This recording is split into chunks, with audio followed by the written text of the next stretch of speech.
Hi, welcome to Mr. Hutchings History, and I'm Mr. Hutchings. Today's lecture supports Unit 3.3 of the AP World History program, Empires and Belief Systems from 1450 to 1750.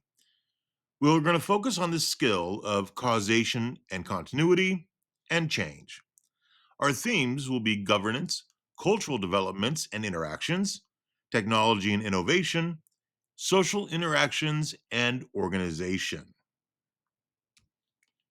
Paris is well worth a mass.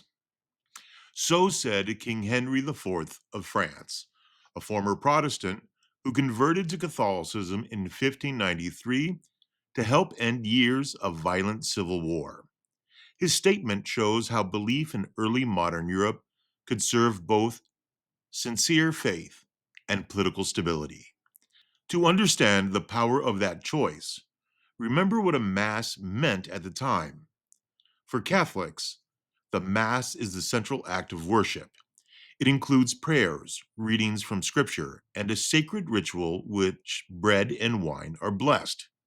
Catholics believe this ceremony connects believers directly to God's grace and commemorates the Last Supper of Jesus. Protestants of the 16th century also gathered for weekly worship, but their services looked different. They emphasized sermons, scripture readings, and congregational prayer rather than ritual ceremony. Many Protestants rejected the idea that bread and wine changed in a sacred way and argued that salvation came through faith in Scripture alone, not through church led ritual. Henry IV's conversion, then, was not only personal, it signaled a shift towards peace, unity, and political legitimacy in a kingdom where religion and power were tightly linked. Why would a king change religion to keep his throne? It's because religion and politics were inseparable at this time.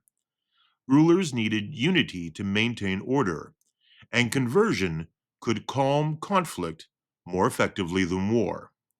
This reflects the theme of governance.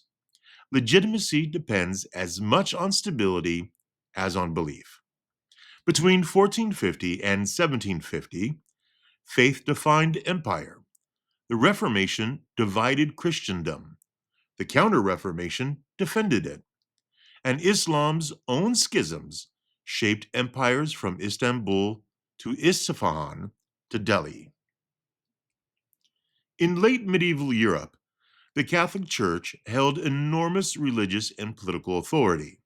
It owned land, collected taxes, and influenced kings.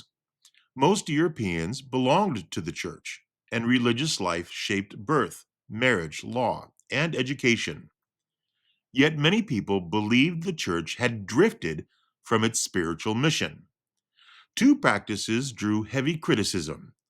Simony meant buying or selling church positions rather than earning them through learning or service. Indulgences were documents offered by church officials that claimed to reduce punishments for sins. Critics argued they looked like forgiveness for sale, which weakened the church's moral credibility. Some believers asked for reform long before Martin Luther. Reformers such as John Wycliffe in England, Jan Hus in Bohemia, and Huldrych Zwingli in the Swiss lands urged the church to return to Scripture as the core guide for faith. They questioned the wealth of the clergy, the authority of the Pope, and the need for elaborate rituals. Their ideas challenged powerful institutions. Wycliffe's writings were condemned. Huss was executed after a church council labeled him a heretic. Zwingli's movement spread, but he died in religious conflict. These early protests revealed a growing demand for piety, accountability, and direct access to sacred texts, not only through priests. Why did reformers risk death to translate or preach the Christian Bible? It's because they believed salvation required personal understanding, not priestly mediation. By giving ordinary people access to Scripture, they attacked the Church's monopoly on truth, an early example of cultural developments and interactions challenging hierarchy. When the papacy moved temporarily to France during the Babylonian captivity from 1309 to 1377, monarchs saw how politics could control religion. That lesson would resurface in the Reformation. So let's take a look at the Protestant Reformation. In 1517, Martin Luther, a German monk and university teacher, challenged church practices. He wrote a list of arguments called theses. A thesis is a claim for debate. Scholars at the time often shared ideas publicly to invite discussion. According to tradition, Luther nailed his 95 theses to the door of the church in Wittenberg, Germany. A church door worked like a community bulletin board. His goal was academic debate, not rebellion. Luther protested the sale of indulgences and other abuses. He believed the church had strayed from the teachings of Jesus and strayed from the teachings of the Bible. Martin Luther's ideas spread faster than expected because the printing press allowed a rapid circulation on a scale never seen before. What began as a call for reform helped launch a major religious transformation across Europe. Luther argued for sola fide, which means faith alone. For him, salvation came from sincere belief and trust in God, not from purchasing documents or performing specific rituals. At that time, many church leaders taught that salvation required faith plus church led actions, including sacraments and obedience to church authority. Luther's claim, therefore, challenged centuries of religious practice and the moral authority of the institution. He also denied papal authority, the idea that the Pope held supreme religious leadership over Christians. In early 16th century Europe, the Pope was not only a spiritual leader, but a political figure who influenced kings, diplomacy, and even wars. Rejecting papal authority weakened a central source of unity in Europe and allowed local rulers to gain greater control over religion in their territories. What Luther intended as a scholarly debate became a movement that reshaped faith, law, and politics. Many rulers supported his ideas for both religious and strategic reasons, and Europe soon faced decades of religious conflict and reform. Why did Luther's ideas spread so quickly?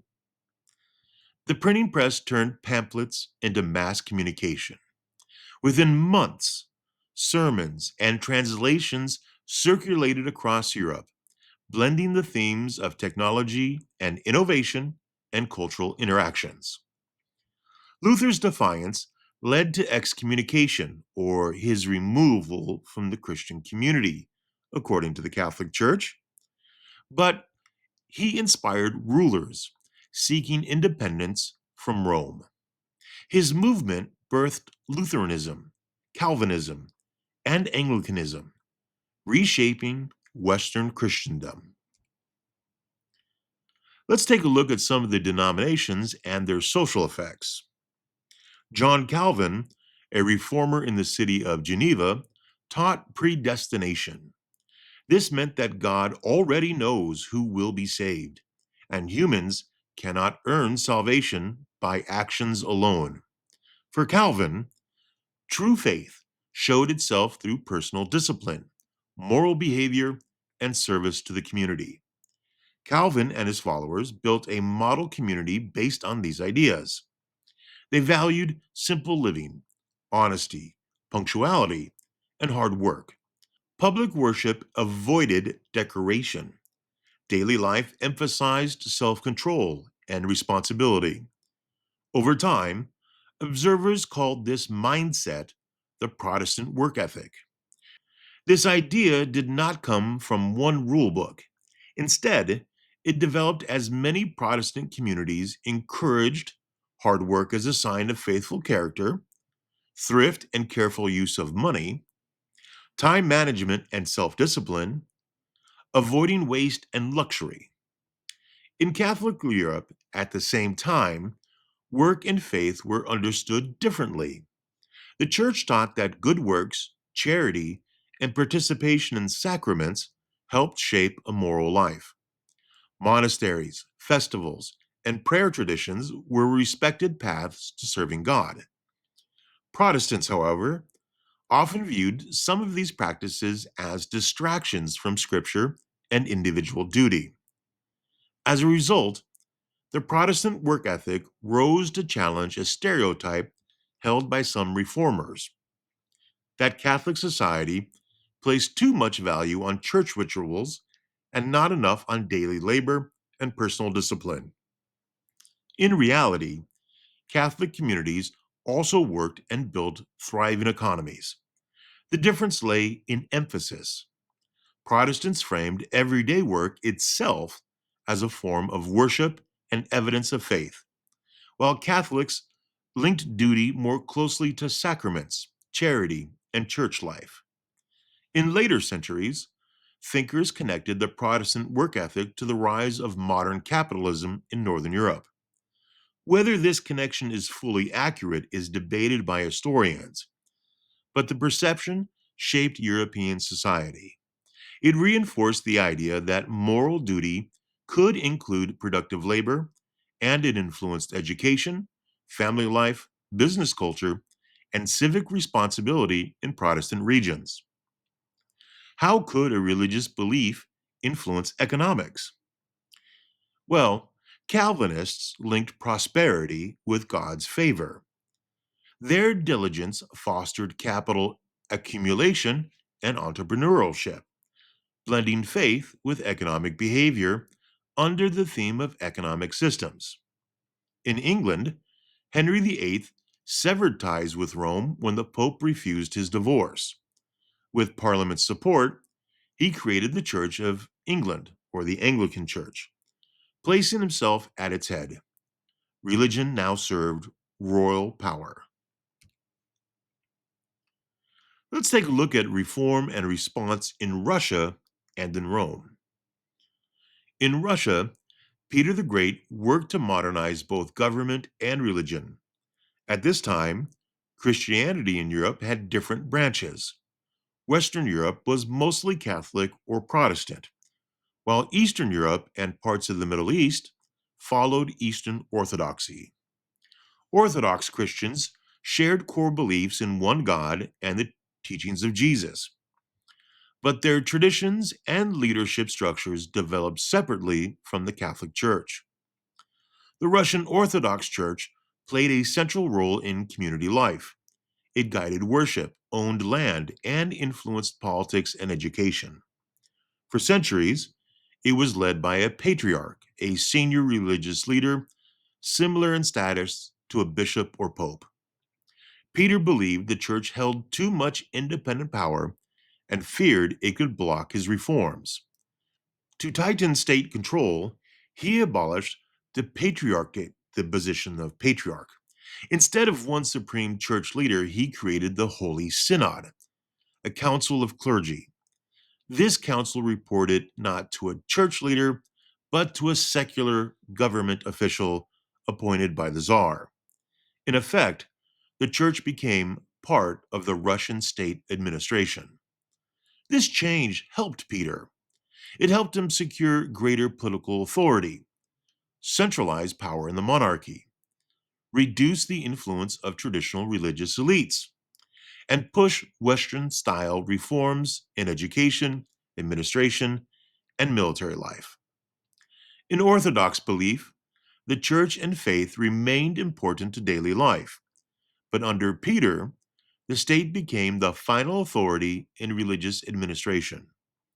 This marked a turning point in Russian history, showing how rulers in the early modern era used religious institutions to strengthen their power and shape society. Why would Peter want control over the church? It's because religious independence limited royal authority.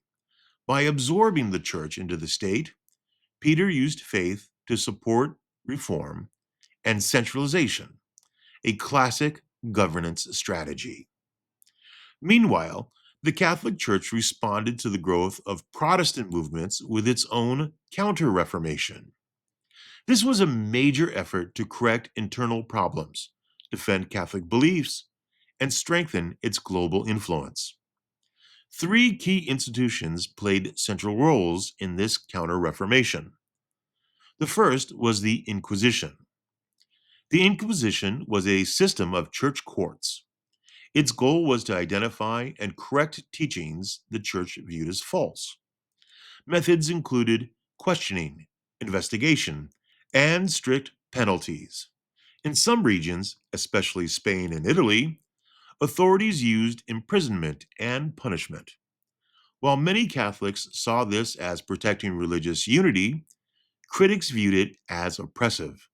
It reflected a time when religion and political loyalty were closely linked, and disagreement with religious authority could be seen as a threat to public order. The second institution of the Counter-Reformation was the Jesuits, also called the Society of Jesus.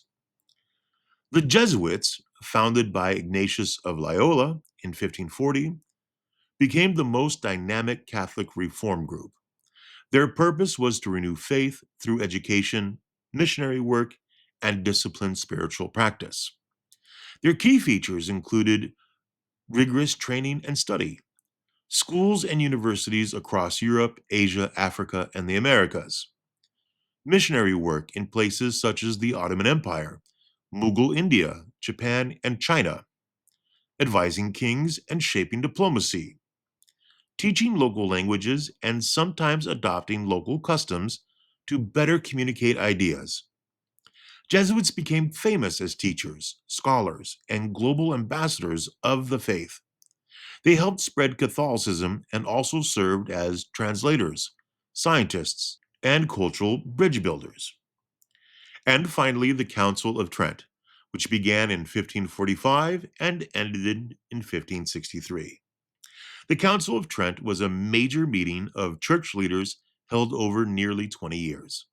Its goals were to clarify Catholic doctrine, what the church teaches, reform abuses and corruption, strengthen discipline among clergy, improve training for priests. Their key outcomes included reaffirming core Catholic beliefs, rejecting Protestant ideas such as salvation by faith alone, and they standardized worship practices. They established seminaries to train priests more effectively and encouraged better preaching and moral behavior among clergy.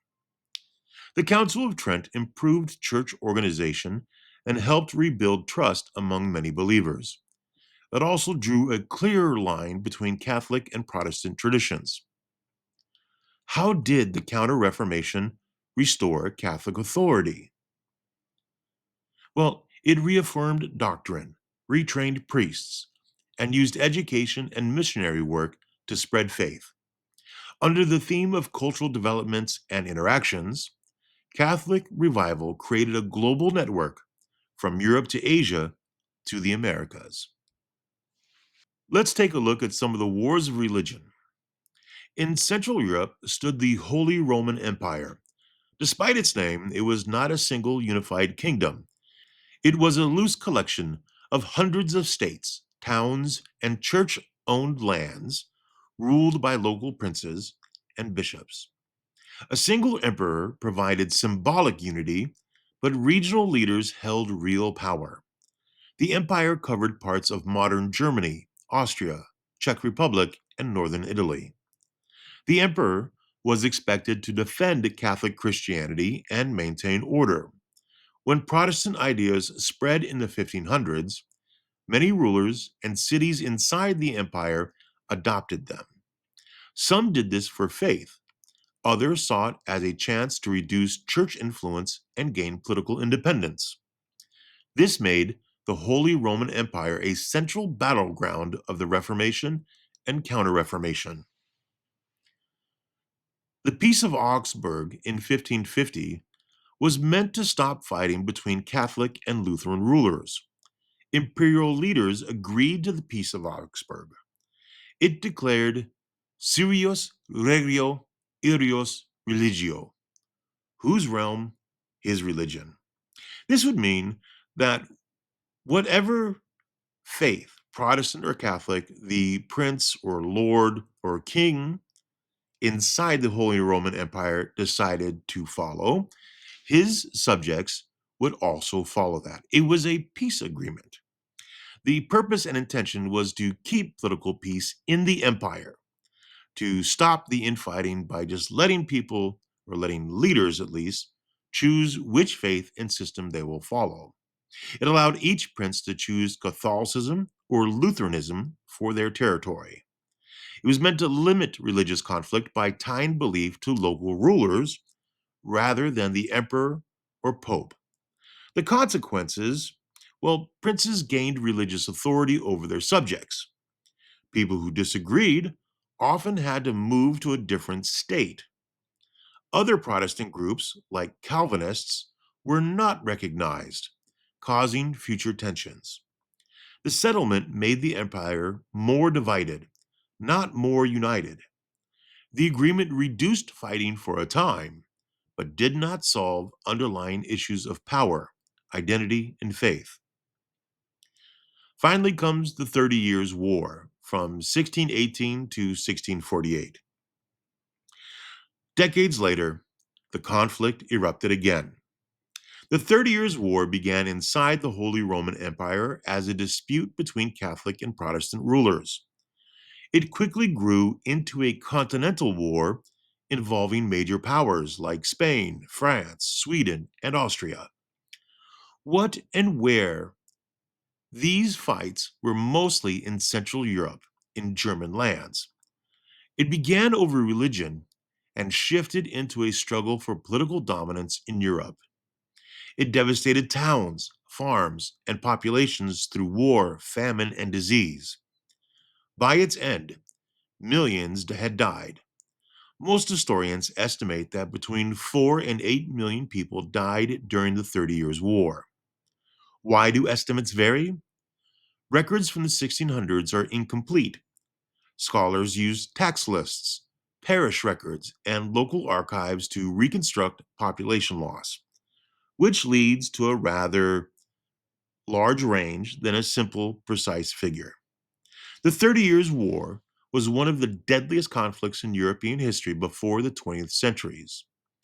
Most victims were civilians, and starvation, disease, and displacement caused more deaths than battle. The war concluded with the Peace of Westphalia in 1648, which expanded religious tolerance to Calvinists. Calvinists were followers of the Protestant reformer John Calvin, who was based in Geneva, Switzerland, in the mid 1500s. Calvinists stressed predestination, disciplined moral behavior, simple worship centered on scripture, and community responsibility.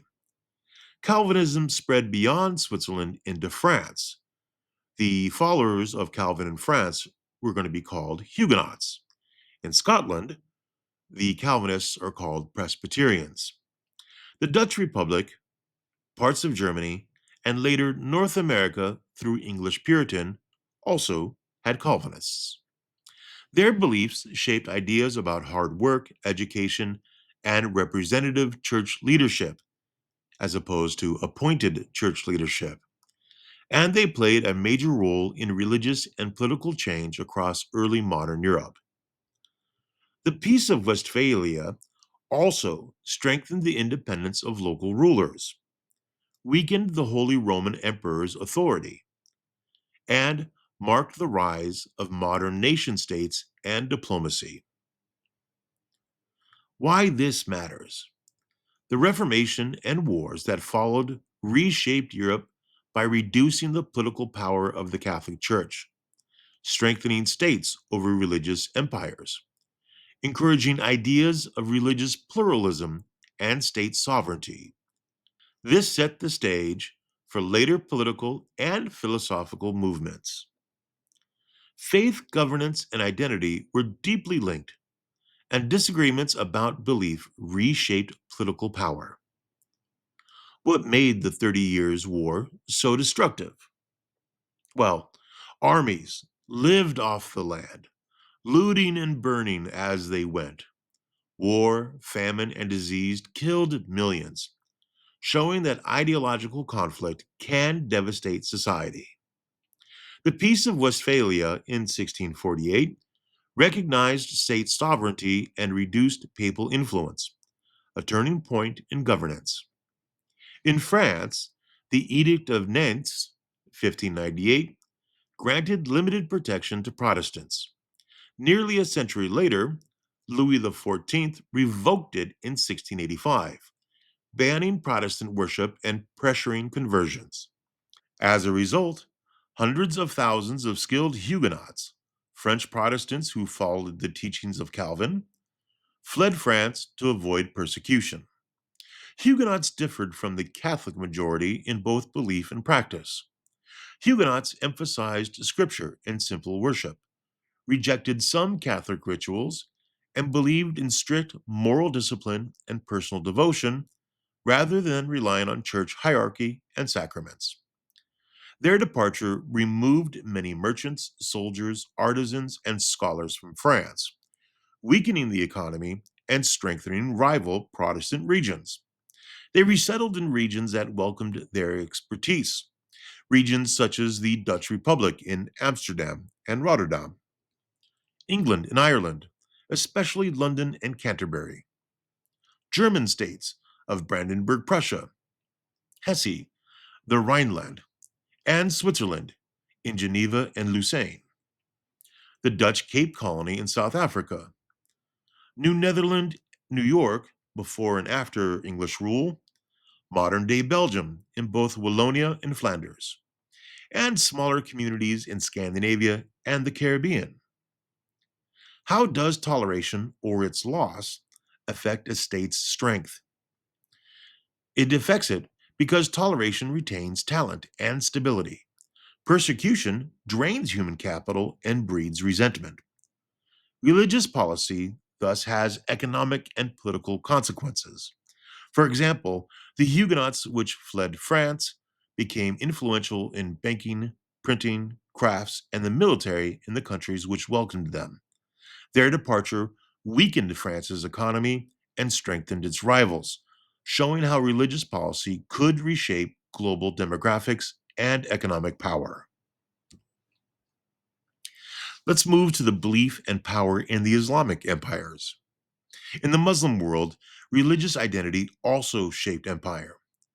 Ottoman rule replaced Byzantine laws with Sharia blended with Kanun, or imperial laws.